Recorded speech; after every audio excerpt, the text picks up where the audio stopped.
ಚಂಬು ಮುಂದೆ ಇಟ್ಕೊಂಡೆ ಪತ್ರಿಕಾಗೋಷ್ಠಿ ಮಾಡಿದ್ರತ್ತ. ಯಾರೋ ಅವ್ರು ಇನ್ಚಾರ್ಜ್ ಅದಾರಲ್ಲ, ಕಲೆಕ್ಷನ್ ಮಾಸ್ಟರ್ ಸುರ್ಜೇವಾಲ ಚಂಬು ಎದಕ್ಕೆ ತೋರ್ಸ್ಲಾಕತ್ತಾರಪ್ಪ ಅಂದ್ರ, 3ನೇ ಬಾರಿ ಮೋದಿಯವರು ಆದ್ರಂದ್ರ ಕಾಂಗ್ರೆಸ್ನವ್ರ ಕೈಗೆ ಎಲ್ಲ ಚಂಬು ಕೊಡ್ತಾರ. ಚಂಬು ತಗೊಂಡು ಯಾಕಡೆ ಹೋಗ್ತೀವಿ ನಾವು? ಹೊರಗಡೆ ಹೋಗ್ಲಕ್ಕಾಗುದಿಲ್ಲ. ಮೋದಿಯವ್ರ ಶೌಚಾಲಯನ ಕಟ್ಟಿಬಿಟ್ಟಾರ. ಏನ್ ಮಾಡ ಇವತ್ತವ್ರಿಗೆ ಏನಾಗಿದೆ, ಅವರಿಗೆ ಕಮ್ಮಿ ಕಾಣಿಸಲಾಗೈತೆ. ದೇಶ ಎಷ್ಟು ಬದಲಾವಣೆ ಆಗಿದೆ. ಧಾರವಾಡ ಲೋಕಸಭೆಯಲ್ಲಿ ಎಷ್ಟು ಗ್ಯಾಸ್ ಕೊಟ್ಟರು, ಎಷ್ಟು ಇವತ್ತು ಆಯುಷ್ಮಾನ್ ಭಾರತ ಕಾರ್ಡ್ ಬಂದು, ಎಷ್ಟು ಮಂದಿ ಪೆನ್ಷನ್ ಬಂದು, ಅಟಲ್ ಪೆನ್ಷನ್ ಇರ್ಬೋದು, ನೂರಾರು ಯೋಜನೆಗಳ ಕೆಳಗ ಆಯುಷ್ಮಾನ್ ಭಾರತ 5 ಲಕ್ಷ ರೂಪಾಯಿ ಕಾರ್ಡ್. ಇವತ್ತು ಕರೋನಾ ಟೈಮ್ನಾಗ 220 ಕೋಟಿ ಜನರಿಗೆ 220 ಕೋಟಿ ಡೋಸ್ ಪುಕ್ಕಟ್ಟಿಯಾಗಿ. ನಾ ಕೇಳಿದೆ ಮೊನ್ನೆ, ಅಮೇರಿಕಾದಾಗ 50,000 ರೂಪಾಯಿ, ಇಂಗ್ಲೆಂಡ್ನಾಗ 35,000, ಒಂದು ರಷ್ಯಾದೊಂದು ಡೋಸ್ ಬಂದಿತ್ತು ವ್ಯಾಕ್ಸಿನೇಷನ್. ನಮ್ಮ ಬಿಜಾಪುರನಾಗ ಹೇಳ್ತೀವ್ರಿ 1.5 ಲಕ್ಷ. ಯಾರಿಗಾರ ನೀವು 1 ರೂಪಾಯಿ ಕೊಟ್ಟು ನೀವು ಹಾಕ್ಕೊಂಡಿರಿ ಏನು? ಎಲ್ಲ ಪುಕ್ಕಟ್ಟು ಹಾಕ್ಯಾರಿಲ್ಲ ಅವರು. ಇದೇ ಸಿದ್ದರಾಮಯ್ಯನವರು, ಡಿ.ಕೆ. ಶಿವಕುಮಾರ್ ಏನು ಹೇಳಿದ್ರು, ಅವು ಹಾಕೋಬೇಡ್ರಿ ಮೋದಿ ವ್ಯಾಕ್ಸಿನೇಷನ್, ಅದು ಹಾಕೊಂಡ್ರೆ ಗಂಡಸ್ತನ ಹೋಗ್ತದ, ಮಕ್ಕಳಾಗುದಿಲ್ಲ. ನಿಮ್ಗ ಎಷ್ಟು ದೊಡ್ಡ ನೀಚತನ ಇದು. ಒಂದು ವೇಳೆ ನೀವು ವ್ಯಾಕ್ಸಿನೇಷನ್ ಅವ್ರ ಮಾತಿಗೆ ಹಾಕೊಂಡಿರ್ಲಿಲ್ಲ ಅಂದ್ರೆ ಏನಾಗ್ತಿತ್ತು? ಹಿಂದಕ್ಕೆ ನಮ್ಮ ಹಿರಿಯರು ನಮ್ಮ ಬಿಜಾಪುರನಾಗ ಹೇಳ್ತಿದ್ರು, ಪ್ಲೇಗ್ ಅಂತ ಬಂದಿತ್ತವಾಗ. ಒಂದು ಒಯ್ದು ಹೆಣ ಇಟ್ಟು ಬರೆದ್ರೆ ಮತ್ತೊಂದು ಊರಾಗ ಹೆಣ ತಯಾರಾಗ್ತಿತ್ತು. ಅದು ಇದರಂದು ಜನತೆಯಂದು ಒಂದು ಇಲಿ ಬಿತ್ತಂದ್ರೆ ಇಡೀ ಮನಿ ಖಾಲಿ ಮಾಡ್ತಿದ್ರು. ಅವ್ರು 15-20 ವರ್ಷ ಬೇಕಾಯ್ತು ಆ ಒಂದು ಇದು ಬರ್ಬೇಕಾದ್ರೆ ಭಾರತಕ್ಕೆ. ಆದರೆ ನರೇಂದ್ರ ಮೋದಿಯವರು ಅಮೇರಿಕ, ರಷ್ಯಾ, ಜಪಾನ್, ಜರ್ಮನ್ನ ಸಮಾನವಾಗಿ ಇವತ್ತು ವ್ಯಾಕ್ಸಿನೇಷನ್ ಕಂಡುಹಿಡಿದು ವಿದೇಶಿಗಳಿಗೂ ಸಹಿತ ಇವತ್ತು ನಮ್ಮ ವ್ಯಾಕ್ಸಿನ್ ಕೊಡುವಂತ ಒಂದು ವ್ಯವಸ್ಥೆ ಆಯ್ತು. ಇಂಥ ಒಂದು ವ್ಯವಸ್ಥೆ ಒಳಗೆ ಬಂದ ವೇಳೆ ಇವರಿಗೆ ಕಾಂಗ್ರೆಸ್ನವರು ಒಂದು ರೀತಿ ಪೂರ್ತಿ ಹತಾಶೆ ಆಗಿಬಿಟ್ಟಾರೆ. ಇವತ್ತು ನೋಡ್ರಿ, ಬರೀ ಕಾಂಗ್ರೆಸ್ ಈ ರಾಜ್ಯದಾಗ ಆಡಳಿತಕ್ಕೆ ಬಂದ್ರೆ ಪಾಕಿಸ್ತಾನ ಧ್ವಜ ಹಾರಲಕತ್ತು, ಪಾಕಿಸ್ತಾನ ಪರವಾಗಿ ಘೋಷಣೆ ಕೊಡ್ಲಕತ್ರು.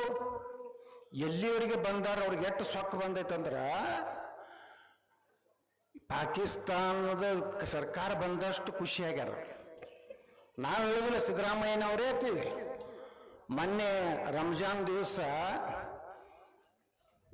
ನಮ್ಮ ಸಿದ್ದರಾಮಯ್ಯ ನಮಾಜಕ್ಕೆ ಹೋದಾಗ ಅಲ್ಲಿ ಮುಲ್ಲಾ ಹೇಳ್ತಾನ, ಜನಾಬ್ ಸಿದ್ದರಾಮುಲ್ಲಾ ಖಾನ್ ಸಾಬ್, ಜನಾಬ್ ಜಮೀನ್ ಸಾಬ್. ಹೊರಗೆ ಪತ್ರಕರ್ತರು ಬಂದು ಕೇಳ್ತಾರ,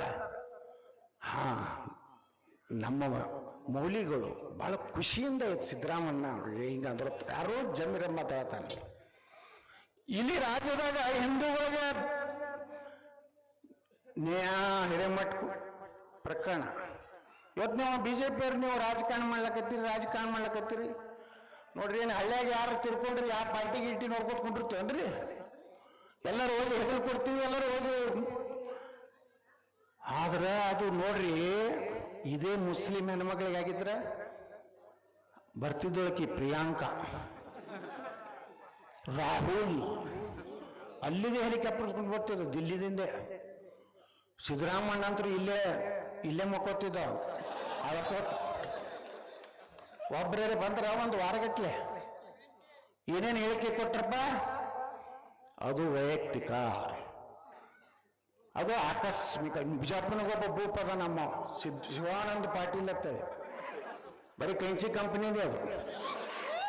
ಅವರು ಎಲ್ಲ ರೋಜಾನೆ ಮಾಡ್ತಾರೆ. ಅವ್ರ ಮನ್ಯಾಗ ಯಾರೋ ಹಿಂದೂ ಇಲ್ಲೇ ಇಲ್ಲ. ಆಕಸ್ಮಿಕ ಏನೋ ಆಗೈತಿ, ಬಂದು ಹೊಡೆದ್ರ ಚಾಕು. ಏನಾಯ್ತು?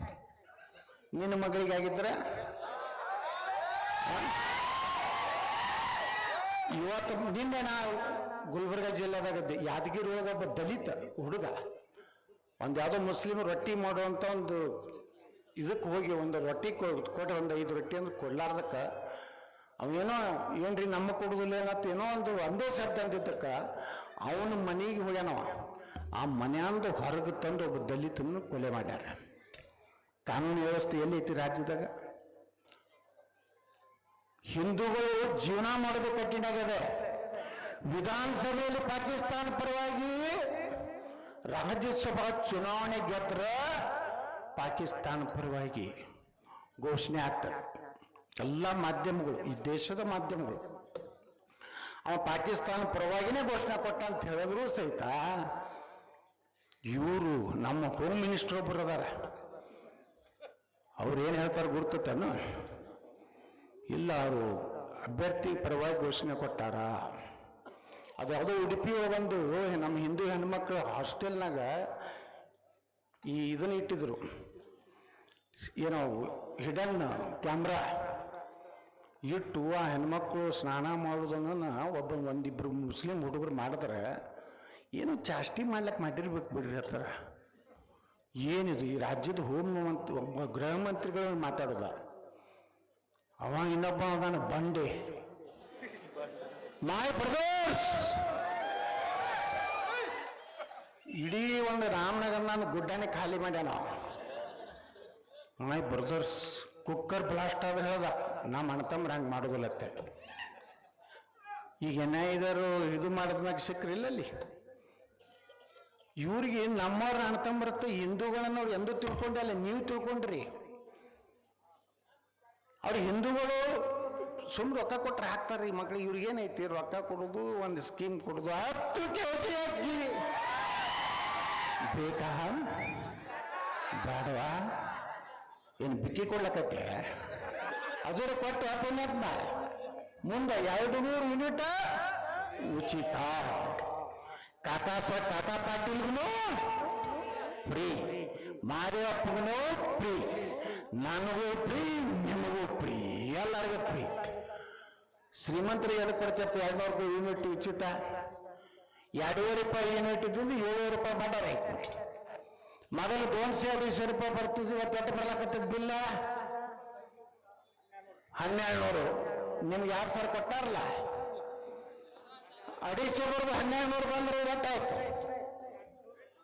ಮುಂದೆ ನಮ್ಮ ಕುಡುಕರ ಸಂಘ ಪಾಪ ಬಹಳ ದೊಡ್ಡ ನೋವಾಗೈತೆ. ವಿಧಾನಸಭೆ ಮುಂದೆ ಮನೆ ಬೆಳಗಾವಿ ಅಧಿವೇಶನದಾಗ ಒಂದು ಸ್ಟ್ರೈಕ್ ಮಾಡಿದ್ರು.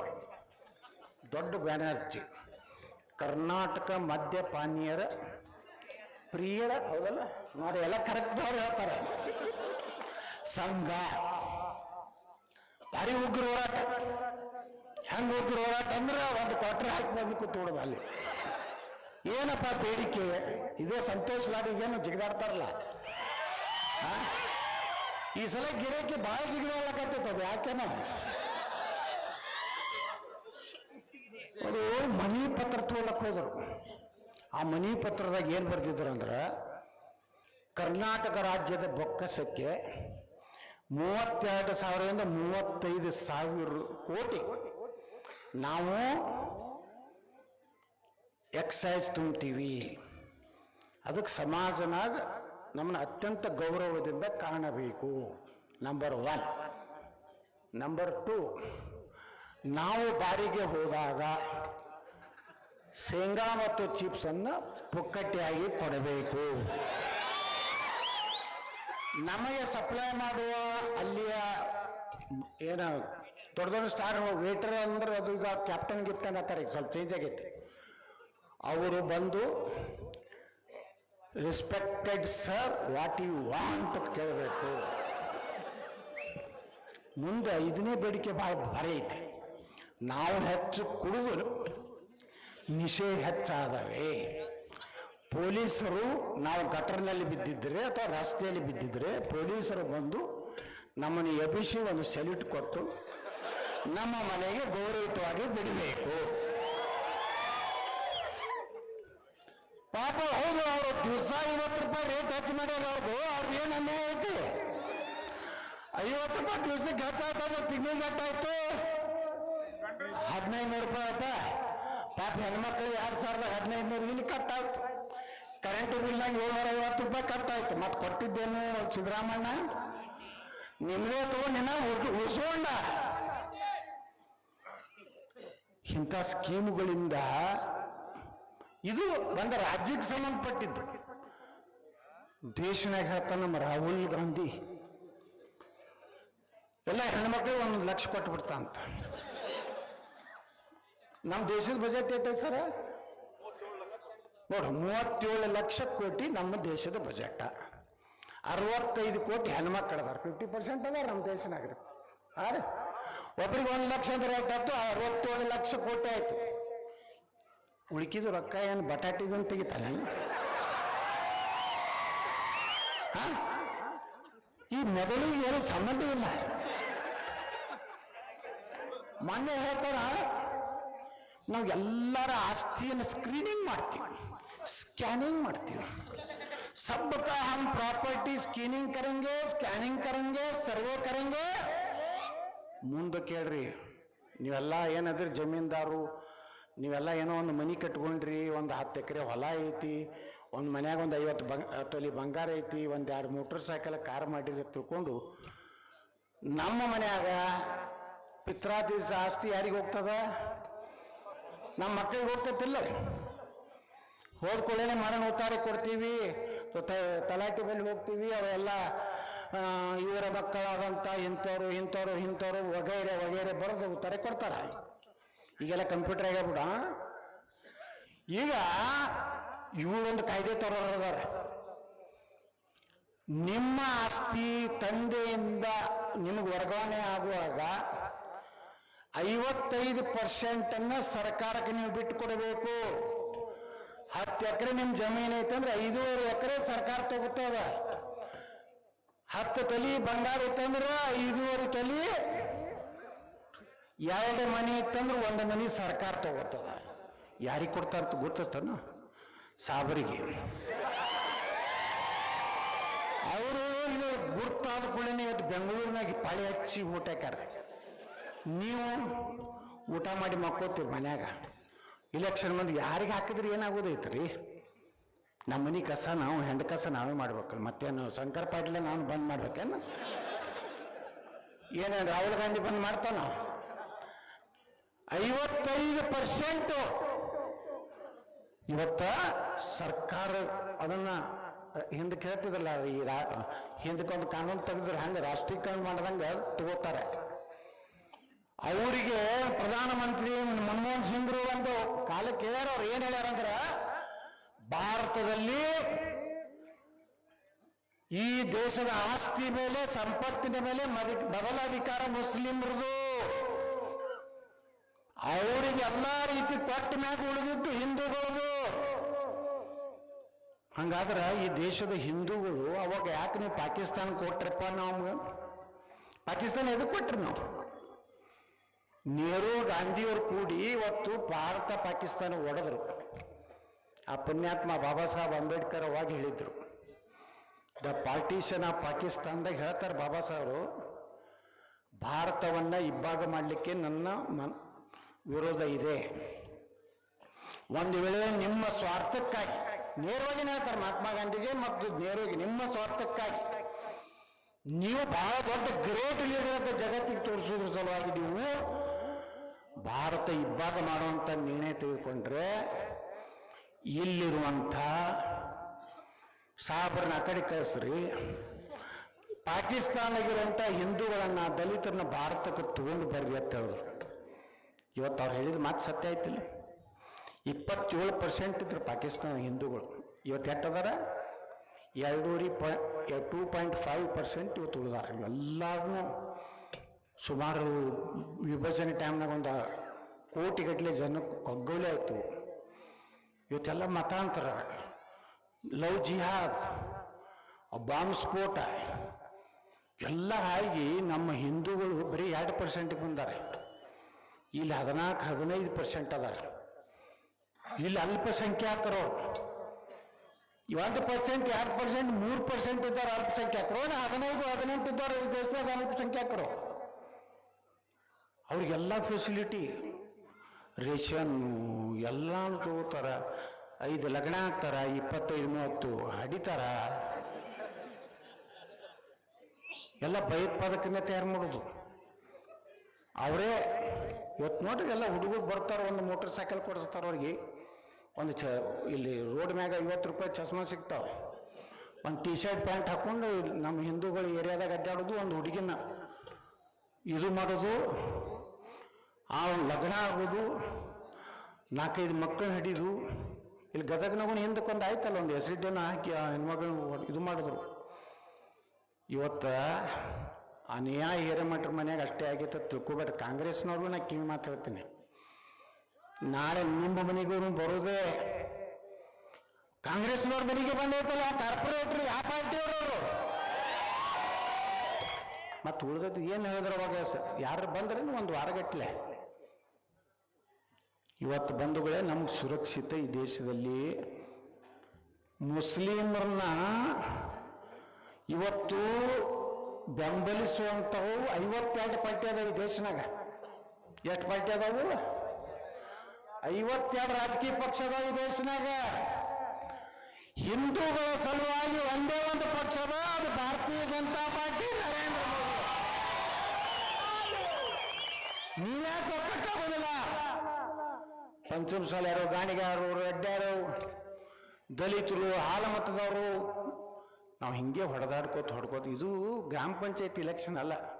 ನಮ್ಮ ಗ್ರಾಮ ಪಂಚಾಯತ್ ಏನಾರು ಮಾಡ್ಕೋರಿ, ಯಾವನಾರೇ ಮೆಂಬರ್ ಮಾಡ್ಕೊರಿ, ಯಾವನಾರೇ ಅಧ್ಯಕ್ಷ ಮಾಡ್ರಿ, ಅದರಿಂದ ಅಪಾಯ ಇಲ್ಲ. ಲೋಕಸಭೆ ಇದು ದೇಶದ ಭವಿಷ್ಯವನ್ನು ನಿರ್ಮಾಣ ಮಾಡೋಂಥ ಒಬ್ಬ ಒಳ್ಳೆಯ ಲೋಕಸಭಾ ಸದಸ್ಯ. ಇವತ್ತು ಪ್ರಹ್ಲಾದ್ ಜೋಶಿ ಅವ್ರಿಗೆ ನೀವು ಓಟ್ ಹಾಕ್ತಾ ಇಲ್ಲ, ನಮ್ಮ ಶಂಕರ್ ಪಾಟೀಲ್ ಮುನೇನ್ ಕೊಪ್ಪರು ಹೇಳಿದಕ್ಕೆ ಓಟ್ ಹಾಕೋದಲ್ಲ, ಇವತ್ತು ನಾ ಬಂದು ಭಾಷಣ ಮಾಡಿದಕ್ಕೆ ಓಟ್ ಹಾಕೋದಲ್ಲ, ನರೇಂದ್ರ ಮೋದಿ ಅವ್ರಿಗೇನೋ ಉಪಕಾರ ಮಾಡ್ತೀನಿ ಅಂತ ನೀವು ಓಟ್ ಹಾಕೋದಲ್ಲ, ನಿಮ್ಮ ಮನೆ ಉಳಿದ ಸಲುವಾಗಿ ನಾವು ಓಟ್ ಹಾಕ್ಬೇಕಾಯ್ತು. ಭಾರತ ಉಳಿಬೇಕಿಲ್ಲ. 2047 ಭಾರತವನ್ನು ಇಸ್ಲಾಂ ರಾಷ್ಟ್ರ ಮಾಡ್ತೀನಿ ಅಂತಾರೆ. 10 ವರ್ಷದಲ್ಲಿ ಭಾರತದ ಇಷ್ಟೊಂದು ಉತ್ತುಂಗ ಸ್ಥಿತಿ ನೋಡಿ. ಮೊದಲು ಮನಮೋಹನ್ ಸಿಂಗ್ ನೇತ್ರ ದಂಡ್ಯಾಗಿ ನಿಂದಿರ್ತಿದ್ದ ಹಿಂಗ. ಈಗ ನಮ್ಮ ನರೇಂದ್ರ ಮೋದಿ ಎಲ್ಲಿ ನಿಂದಿರ್ತಾರ? ಸೆಂಟ್ರ್ನಾಗ ಅಮೆರಿಕಾದ ಅಧ್ಯಕ್ಷ ಈ ಕಡೆ ಇರ್ತಾನ, ಈ ಕಡೆ ರಷ್ಯಾದ ಅಂತ ನಡ್ಬಾರ. ಹಲೋ ಮೋದಿ, ಅವು ಅರಿವು ಹೋಗ್ತಾ ಇರ್ತಾರೆ. ನಮ್ಮ ಮನಮೋಹನ್ ಸಿಂಗ್ ಯಾರು ಕೇಳೋರೇ ಇದ್ದಿದ್ದಲ್ಲ, ಎಲ್ಲರಿಗೂ ಹೋದ್ಮ್ಯಾಗ ಮತ್ತೆ ಹಿಂಗೆ ಹೋಗ್ತದೆ. ಒಂದು ಹಲ್ಲಿನ ದವಾಖಾನಿಗೆ ಹೋದ ನಮ್ಮ ಮನಮೋಹನ್ ಸಿಂಗ್, ಹಲ್ಲು ಬ್ಯಾನೆ ಆಗೈತತ್ತೆ. ಡಾಕ್ಟ್ರು ಬಂದರು, ನೋಡಿದ್ರು, ಇವ್ರೇನು ಸ್ವಲ್ಪ ಬಾಯಿ ತೆಗಿ ಅಂದರು, ತೆಗಿಲೇ ಇಲ್ಲ. ಅವ್ನು ಪಿ ಎಗೆ ಹೇಳಿದ್ರು, ನೋಡಪ್ಪ ಬಾಯಿ ಇಲ್ಲ, 1 ನಿಮಿಷ ರೀ ಮೇಡಮ್ ಪರ್ಮಿಷನ್ ತಗೋತೀನಿ. ಮೇಡಮ್ ಅಲ್ಲಿಂದ ಓಕೆ ಡೆಂಟಲ್ ಓಕೆ. ಅವ್ನು ಕ್ಯಾ ಬಂದು ಹೇಳ್ಯಾರ ಮನಮೋಹನ್ ಸಿಂಗ್, ಸರ್ ವಾಕು ಮೂಗು ಕೊಲೆ ಹೋಗ್ತಾನೆ. ಆಗ್ತದೆ. 10 ವರ್ಷ ಎಂದರೆ ಮಾತಾಡಿದ ಪುಣ್ಯಾತ್ಮ. ಇವ್ರಿಗಿಟ್ಟು ಚಿಲ್ಲರ ವಿಚಾರಿಸ್ಬಿಟ್ಟಾರ. ನಮ್ಮ ಪಾರ್ಲಿಮೆಂಟ್ ಮ್ಯಾಗ ಕೂತಂತ ಸಿಂಹದ ಬಗ್ಗೆ ಚರ್ಚೆ ದೇಶನಾಗ. ಏನಂದ್ರೆ ಸಿಂಹ ಭಾಳ ಉಗ್ರ ಐತಿ, ಅದೇ ನೋಡ ಹೆಂಡಿತಿಂದ ಕುಗ್ಗಿರ್ಬೇಕನ್ನೋದು. ಸಿಂಹ ಅಂದ್ರೆ ಶಿವನೇ ಅಲ್ಲ, ಇಲ್ಲ ಅದು ಭಯಂಕರ ಉಗ್ರ ಮಾಡ್ಯಾರ ಕಾಂಗ್ರೆಸ್ನವ್ರದ್ದು. ಯಾವ 500 ವರ್ಷದ ಅಯೋಧ್ಯೆ ರಾಮ ಮಂದಿರ, ನಾನು ಹೋಗಿದ್ದೆ ಡಿಸೆಂಬರ್ 6 ಅಲ್ಲೇ ಇದ್ದೆ. ಅಯೋಧ್ಯೆ ರಾಮ ಮಂದಿರ 500 ವರ್ಷದ ಒಂದು ಸಂಘರ್ಷ. ಎಷ್ಟೋ ರಾಜ ಮಹಾರಾಜರು ಹೋರಾಟ ಮಾಡಿದ್ರು, ಸಂತರು ಹೋರಾಟ ಮಾಡಿದ್ರು, ಕಾರ್ ಸೇವಕರು ಲಕ್ಷಾಂತರ ಜನರನ್ನ ಬಲಿ ಕೊಟ್ಟರು. ಮುಲಾಯಂ ಸಿಂಗ್ ಯಾದವ್ ಇದ್ದಾಗ ಗೋಳಿಬಾರ್ ಮಾಡಿ ಸರಿವಿ ನದಿಯೊಳಗೆ ಎತ್ತೆ ತುಳಿದು ಹೋಗಿದ್ರಿ. ಎಷ್ಟು ಸತ್ರು ಏನು. ಇವತ್ತೆಂದರೆ ನಾವು ಕಂಡಿದ್ವಿ ಅಯೋಧ್ಯೆ ರಾಮ ಮಂದಿರ ಆಗ್ತದೆ.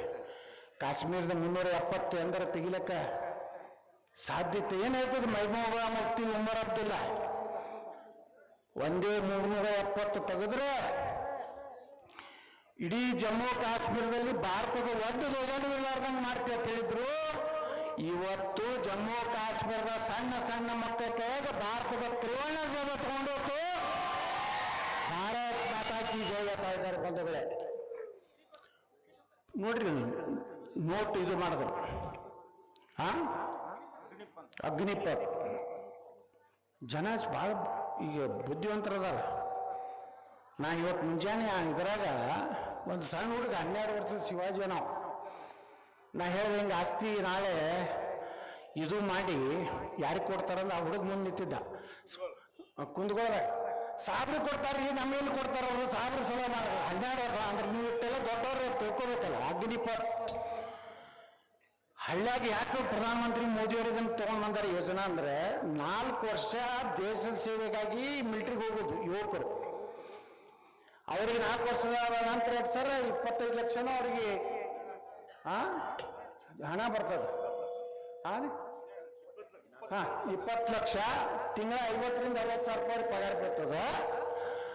ಆ 4 ವರ್ಷದಾಗ ಏನಾದ್ರೂ ದೇಶದ ಸಲಾಗಿ ಹುತಾತ್ಮ ಆದ್ರೆ 54 ಲಕ್ಷ ರೂಪಾಯಿನೂ ಆ ಕುಟುಂಬಕ್ಕೆ ಹಣ ಕೊಡಾಕ್ತಾರೆ. ಇದು ಬರೀ ಇಷ್ಟೇ ಅಲ್ಲ, ಅದಕ್ಕಿಂತ ಮುಂದೆ ಐತಿ. ನಮ್ಮ ಹಳ್ಳಿ ಒಳಗೆ ಅವ್ರು 4 ವರ್ಷ ಕೆಲವೊಂದು ಮಂದಿ ಫಿಟ್ ಇದ್ರಂದು ಹಂಗೆ ಕಂಟಿನ್ಯೂ ಆಗ್ತಾರೆ. ಆಗಲಿಲ್ಲ ಅಂದ್ರೆ ಅವ್ರು ಸರ್ಕಾರಿ ನೌಕರಿ ಒಳಗೂ ಮೀಸಲಾತಿ ಬರ್ತದೆ. ಹಳ್ಳಿಯವ್ರು ಹಳ್ಳಿಗೆ ಬಂದ್ರಂದ್ರೆ ಏನು ದೇಶನಾಗ ನಡೆದೈತಲ್ಲ ಆಂತರಿಕ ಯುದ್ಧ ಒಮ್ಮೆ ಆಗುವುದೇ. ಇವ್ರು ಒಮ್ಮಿಲ್ಲೊಮ್ಮೆ ಗುರು ಅನ್ನೋರು ಈಗ 14-15% ಗುರು ಅತ್ತಾರ. ಇನ್ನು ಹೆಚ್ಚಾದ್ರೆ ಆ ಗುರು ಅನ್ನೋರಿಗೆ ಬರೋಬ್ಬರಿ ಇಡ್ಲಾಕನೇ ಅವತ್ತು ಅಗ್ನಿಪಥ ನಮ್ಮ ನರೇಂದ್ರ ಮೋದಿ ಅಂತಂದಾರ. ಅದನ್ನು ಕಾಂಗ್ರೆಸ್ನವ್ರು ತೆಗಿತಿಲ್ಲ ಡಿಕ್ಲೇರ್ ಮಾಡ್ಯಾರ. ಒಪ್ತೀರ ಇದನ್ನ? ಮತ್ತು ವಿಶೇಷವಾದ ಕಾನೂನು ತರ್ತೀನಿ ತಯಾರು ಅಲ್ಪಸಂಖ್ಯಾತರಿಗೆ. ನಮ್ದು ಅಟ್ರಾಸಿಟಿ ಹೆಂಗೆ ದಲಿತರ ಮೇಲೆ ದೌರ್ಜನ್ಯ ಆದ್ರೆ ಇವತ್ತು ಐತಲ್ಲ, ಅದು ಸಾವಿರಾರು ವರ್ಷಗಳ ಒಂದು ದಲಿತರ ಮೇಲಿನ ದೌರ್ಜನ್ಯಕ್ಕೆ ಅಂಬೇಡ್ಕರ್ ಅವ್ರು ತಂದರು. ಅದರಿಂದ ಎಷ್ಟು ಕಡಿಮೆ ಆಗೈತೆ ಅಂದ್ರೆ ಎಲ್ಲಿನೂ ಇವತ್ತು ಎಲ್ಲೋ 1% ಆಗ್ಬೋದು, ನಾ ಇಲ್ಲ ತಿಳಿದಿಲ್ಲ. ಈ ಕಾನೂನು ಏನಾದ್ರು ಮುಸ್ಲಿಮರ ಸಲುವಾಗಿ ವಿಶೇಷ ಕಾನೂನು ತಂದ್ರೆ ಬರೀ ನೀವು ಕಣ್ಣು ಕಿಸಿದು ನೋಡಿದ್ರೆ ನಿಮ್ಮ ಕೇಸ್ ಆಗ್ತೈತೆ, ಅವ್ರ ಮೇಲೆ ಆಗುವುದಿಲ್ಲ. ಇದನ್ನು ನೀವೆಲ್ಲರೂ ಎನ್ಕೌಂಟರ್ ಬಂದಾಗ್ತದೆ. ಬುಲ್ಡೋಜರ್ ಬಾಬಾ ಉತ್ತರ ಪ್ರದೇಶನಾಗ ಎಂತ ಗುಂಡ ಇದ್ರು. ಪಾಪ ಯಾರು ಬೇಕಾದ್ರೂ ಮನಿ ಕಬ್ಜಾ ಮಾಡೋ, ತನ್ನ ಮನಿ ಕಟ್ಟಬೇಕಾದ್ರೆ ಆ ಗುಂಡ ಇಡೀ ಊರ್ನಾಗ ನಮ್ಮ 3-4 ಎಕರೆ ಖಾಲಿ ಮಾಡಿ ಮನೆ ಕಟ್ಟೋದು. ಪಾಪ ದಲಿತರು, ಹಿಂದುಳಿದವರು, ಹಿಂದೂಗಳು ಜೀವನ ಮಾಡ್ಲಿಕ್ಕೆ ಆಗ್ತದಿಲ್ಲ. ಈ ಹಿಂದೂ ಹೆಣ್ಮಕ್ಳು ಕರ್ಕೊಂಡು ಹೋಗಿ ಅವ್ರ ಮಸೂದಿಯವ್ರಿಗೆ ಲಗ್ನ ಆಗ್ತಿದ್ರು. ಇವತ್ತ ಚಲೋ ಇವರು ನರೇಂದ್ರ ಮೋದಿಯವರು ಮುಂದೆ ಬರ್ತಾರ. ನರೇಂದ್ರ ಮೋದಿಯವರು ಸಬ್ಕಾ ಸಾಥ್ ಸಬ್ಕಾ ವಿಕಾಸ್ ಹೇಳ್ಯಾರ. ಮುಂದೆ ಬರೋರು ಡೋಜರ್ ಬಾಬಾನೇ. ಯಾರು ಬಂಧುಗಳೇ, ಇವತ್ತು ನಮ್ಮ ಸಮಾಜ ನಾವೆಲ್ಲ ಹೋರಾಟ ಮಾಡಿದ್ವಿ. ಕೂಡಲ ಸಂಗಮ ನೇತೃತ್ವದ ಸ್ವಾಮಿಗಳ ನೇತೃತ್ವದಲ್ಲಿ ಮೀಸಲಾತಿ ಸಿಗಬೇಕು, ನಮಗೂ ಸಿಗಬೇಕು. ನಮ್ಮಲ್ಲಿ ಬಡವರು ಅದಾರ, ಪಂಚಮಸಾಲಿಯರಿಗೂ ಬಡವರು ಅದಾರ, ಕುಡೋಕ್ಲಿಗರಿಗೂ ಬಡವರು ಅದಾರ, ಆದಿ ಬಣಿಜರಿಗೂ ಬಡವರು ಅದಾರ, ಜಂಗಮರೊಳಗೂ ಬಡವರು ಅದಾರ. ನಾವು 2A ಹಾಲಮತ ಗಾಡಿಗೆ ಸಂಬಂಧ ಅಲ್ಲಿ 104 ಜಾತಿ ಅದ, ಅವ್ರಿಗೂ ಅನ್ಯಾಯ ಆಗಿರಬಾರ್ದು. ನಮ್ಮ ಸಮುದಾಯಕ್ಕೂ ನಮ್ಮಲ್ಲಿರುವಂಥ ಬಡವರು ಬಡ ಮಕ್ಕಳಿಗೆ ಶಿಕ್ಷಣದಲ್ಲಿ ಮೀಸಲಾತಿ ಸಿಗಬೇಕು. ಅಲ್ಲದಿಂದ ನೌಕರಿಯಲ್ಲಿನೂ ಮೀಸಲಾತಿ ಸಿಗ್ಬೇಕಂತೇಳಿ ನಾವು ದೊಡ್ಡ ಹೋರಾಟ ಪಾದಯಾತ್ರೆ ಮಾಡಿದೀವಿ. ಮಾಡಿದ್ರ ಫಲದಿಂದ ಆಯ್ತು. ಪ್ರಹ್ಲಾದ್ ಜೋಶಿಯವರು, ಶೋಭಾ ಕರಂದ್ಲಾಜೆಯವರು, ನಮ್ಮ ಬಸವರಾಜ ಬೊಮ್ಮಾಯಿಯವರು, ಬಹಳ ಚರ್ಚೆ ಆಯ್ತು. ಅದು ನಾನು ದಿಲ್ಲಿ ಕರೆಸಿದ್ರು, ಅಮಿತ್ ಶಾ ಅವರು, ನಡ್ಡಾ ಅವರು. ಅವತ್ತೆಲ್ಲ ಪ್ರಹ್ಲಾದ್ ಜೋಶಿ ಎಲ್ಲರೂ ಕೂಡಿ ಒಂದು ಹೊಸ ಸೂತ್ರ ಕಂಡಿಡಿದ್ರು. ಏನಿವತ್ತು ಮುಸ್ಲಿಮರಿಗೆ 3 ಕಡೆ ರಿಸರ್ವೇಷನ್ ಇತ್ತು. 2A ಅದಾರ, 2B ಅದಾರ, ಪ್ರವರ್ಗ 1 10% ಅವರಿಗೆ. ಅವಾಗ ಏನು ಮಾಡಿದ್ರು, ಎಲ್ಲ ನಮ್ಮವರು ಟೆಕ್ನಿಕಲಿ ಎಲ್ಲ ವಿಚಾರ ಮಾಡಿ ನಮ್ಗೆ 2D ಅಂತ ಹೇಳಿ ಮಾಡಿ 7% ಕೊಟ್ಟಾರ. ಇಡೀ ಲಿಂಗಾಯತರು ಯಾರು 104 ಈ 2A ಇಲ್ಲಲ್ಲ ಅವರಿಗೆ, ಅಂದ್ರೆ ಎಲ್ಲರೂ ಬಂದರು. ಪಂಚಮಸಾಲಿ, ವೀರಶೈವ ಪಂಚಮಸಾಲಿ, ಲಿಂಗಾಯತ ಪಂಚಮಸಾಲಿ ಅಂತ ಕ್ಲಿಯರ್ ಬರ್ತದ. ಮೊದಲ ಬಾರಿಗೆ ಲಿಂಗಾಯತ ಆದಿ ಎಲ್ಲ ಜನಾಂಗ, ಮರಾಠ ಸಮಾಜ, ಜೈನ್ ಸಮಾಜ, ಕ್ರಿಶ್ಚಿಯನ್ ಕೂಡಿ ನಮ್ಗೆ 7%, 15% ಏನು 2 ಐತಲ್ಲ, ಆ ಸಮುದಾಯಗಳಿಗೆ ಯಾವುದೂ ಅನ್ಯಾಯ ಮಾಡಲಾರ್ದನೆ ಇವತ್ತು ನಮ್ಮ ಸರ್ಕಾರ ಇದ್ದಾಗ ಆಯ್ತು. ಇದೇ ಧಾರವಾಡದಾಗಿನ ಒಬ್ಬ ಅಂಜುಮನೆ ಇಸ್ಲಾಂದವ್ ಸುಪ್ರೀಂ ಕೋರ್ಟ್ನಾಗ ಇವತ್ತು PIL ಹಾಕ್ಯಾನ. ಇದಕ್ಕೇನು ಕಾಂಗ್ರೆಸ್ MLAಗಳು ಹೇಳ್ತಾರೆ, ಉತ್ತರ ಹೇಳಿವ್ರೆಲ್ಲ. ಸಿದ್ದರಾಮಯ್ಯ ಮುಂದೆ ಹೋಗಿ ನಿಂತು ಮಾತಾಡೋ ಧೈರ್ಯ ಇಲ್ಲಿ ಇವರಿಗೆ. ಮಾನ್ಯ ಬೆಳಗಾವಿ ಅಧಿವೇಶನದಲ್ಲಿ ಸಿದ್ದರಾಮಯ್ಯರು ಇವ್ರು ಯಾರಿಗೂ ಅಪಾಯಿಂಟ್ಮೆಂಟೇ ಕೊಡಲಿಲ್ಲ. ಏನ್ರಿ ಸಿದ್ದರಾಮಯ್ಯವ್ರನ್ನ ಒಟ್ಟೆ ನಮಗೆ ಮಾತಾಡ್ಸಲಾಗ. ಅದೇ ಲಕ್ಷ್ಮೀ ಹೆಬ್ಬಾಳ್ಕರ್ ಹೇಳಿದ್ರು. ನಾ ಕೇಳಿದ್ರೆ ನೀವು ಕೊಡ್ತೀರಿ? ಇಲ್ಲ ಹೇಳ್ತಾರೆ. ಇಲ್ರಿ, ನಮ್ಮ ಪಾರ್ಟಿ ಲಿಂಗಾಯತರ ವಿರೋಧಿ ಐತಿ. ಲಿಂಗಾಯತರಂದ್ರೆ ಒಂದು ರೀತಿ ಅವ್ರಿಗೆ ಅಲರ್ಜಿ ಐತಿ, ನಮ್ಮ ಕಡೆ ಆಗೋದಿಲ್ಲ ಅನ್ನೋರು. ಅದು ಫುಲ್ಲ ಹೇಳ. ನಾ ಬೇಕಾದ್ರೆ ಪ್ರಮಾಣ ಮಾಡ್ತೀವಿ ಬಾತ್ ಹೇಳ್ರಿ. ಯಾವ್ದು ವೀರರಾಣಿ ಕಿತ್ತೂರು ಚೆನ್ನಮ್ಮನ ಮೂರ್ತಿ ಮುಂದೆ ನಾ ಪ್ರಮಾಣ ವಚನ ಮಾಡ್ತೀನಿ. ಒಬ್ಬರು ಇವತ್ತು 1 ವರ್ಷ ಆಯ್ತು ಮೀಸಲಾತಿದ್ ಒಬ್ಬರೇ ವಿಧಾನಸಭೆಗೆ ಯಾರು ಚರ್ಚೆ ಮಾಡಿದ್ರ? ನಮ್ಮ ಪಾರ್ಟಿನ ಅಧಿಕಾರನಾಗಿದ್ರು ನಾವು ಹೋರಾಟ ಮಾಡಿದೀವಿ. ಬೊಮ್ಮಾಯರ ಮನೆ ಮುಂದೆ ಉಪವಾಸ ಕೂತೀವಿ. ಅಲ್ಲಿ ನಮ್ಮ ಗುರುಗಳು ಇದ್ರ ಮುಂದೆ ಫ್ರೀಡಮ್ ಪಾರ್ಕ್ ಬಂದಾಗ ಅಲ್ಲಿ ಉಪವಾಸ ಕೂತ್ರು. ಇಷ್ಟೆಲ್ಲ ಹೋರಾಟ ಮಾಡಿ ಇಟ್ಟು ಬಡದಾಡಿ ನಾವು 2D ಕೊಟ್ಟಿವಿ.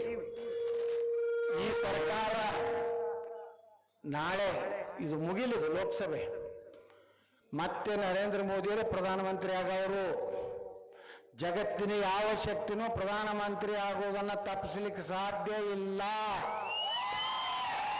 ಅದಕ್ಕೆ ನಮ್ಮ ಎಲ್ಲ ಸಮುದಾಯಗಳಿಗೆ ಹೇಳ್ತೇನೆ, ಯಾರ್ದು ಮಾತು ಕೇಳಬೇಡ್ರಿ. ಇವೆಲ್ಲ ಸುಮ್ಮನೆ ನಾಟಕ ಕಂಪನಿ ಅದಾರ. ಬೇಡ, ಪಾಪ ತಕ್ಕೊಂಡಾರ. ಯಾಕೆ ತಕ್ಕೊಂಡವ್ರ ಬಗ್ಗೆ ಮಾತಾಡಬಾರ್ದು, ಪಾಪ ಹತ್ತೈತೆ. ಅವ್ರು ಯಾರನ್ನೂ ಮಾತಾಡೋದು ಬೇಡ. ಒಟ್ಟಾರೆ ಒಬ್ಬೊಬ್ರು ಹೇಳ್ತಾರ BJP ನಮ್ಮ ಪಂಚಮಸಾಲಿಗೆ ಟಿಕೆಟ್ ಕೊಟ್ಟಿಲ್ಲ. ಕೊಟ್ಟಾರ ಒಂದು ಕಡೆ. ಮುಂದೆ ಪಂಚಮಸಾಲರನ್ನೇ ಮುಖ್ಯಮಂತ್ರಿ ಮಾಡುವಂತ ನಿರ್ಣಯ ಮಾಡಿದ್ರು. ಅವಾಗ ಏನ್ ಮಾಡಂಗಿದ್ರು? ಬರ್ತದ ಕಾಲ ಮುಖ್ಯಮಂತ್ರಿ ಹುದ್ದೆ ಪಡೆದು ಒಂದು MP ಟಿಕೆಟ್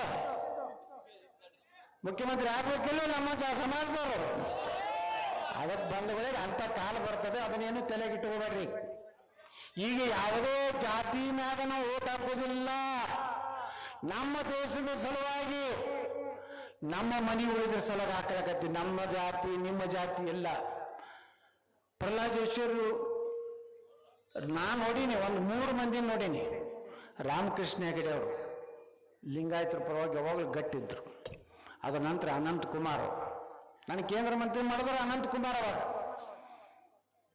ಮುಂದೆ ಪ್ರಹ್ಲಾದ್ ಜೋಶಿಯವರು ಅದು ಬೊಮ್ಮಾಯಿಯವ್ರನ್ನ ಮುಖ್ಯಮಂತ್ರಿ ಮಾಡಿದಾಗಲಿ ಇಲ್ಲಿ ಎಲ್ಲರಿಗೂ ನಮ್ಮ ಸಮಾಜದ ಎಲ್ಲ ಶಾಸಕರಿಗೆ ಅಭ್ಯರ್ಥಿಗಳಿಗೆ ಗಟ್ಟಿಯಾಗಿ ನಿಂತವ್ರು ಯಾರಪ್ಪ ಲಿಂಗಾಯತರ ಪರವಾಗಿ ಅಂದ್ರೆ ಪ್ರಹ್ಲಾದ್ ಜೋಶಿಯವರು.